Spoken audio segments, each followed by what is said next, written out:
ఇప్పుడు కేవలం 7,999K up to 10 kgs వరకు బరువు తగ్గి అధిక బరువు నుంచి వచ్చే ప్రధాన సమస్యలను దూరం చేసుకోండి. తమన్నా కనిపించి ఏడాది అవుతోంది. ఓదులా 2 తర్వాత తెలుగులో మరొక ఛాన్స్ దక్కలేదు. రవితేజ కొత్త సినిమా ఇరుముడులో తమన్నా పేరు వినిపిస్తోంది.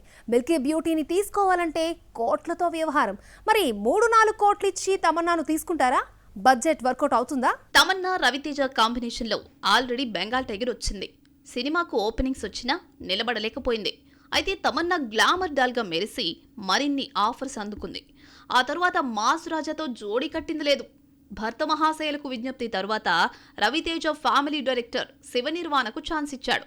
ఈ కాంబో మూవీకి ఇరుముడి టైటిల్ పెట్టడమే కాదు, ఫస్ట్ లుక్ లో అయ్యప్పమాలలో కనిపించాడు మాస్ రాజా. ఇరుముడిలో రవితేజకు జోడీగా ప్రియా భవానీ శంకర్ జతకడుతోంది. అయితే ఇందులో మరో ఇంపార్టెంట్ రోల్ కోసం తమన్నాను సంప్రదించినట్లు తెలిసింది.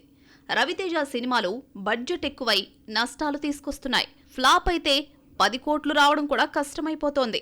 వరుస ఫెయిల్యూర్స్ తర్వాత తక్కువ బడ్జెట్లో ఇరుముడిని పూర్తి చేయాలని అనుకుంటున్నారు. అందుకే ప్రియా భవానీ శంకర్ను తీసుకున్నారని తెలిసింది.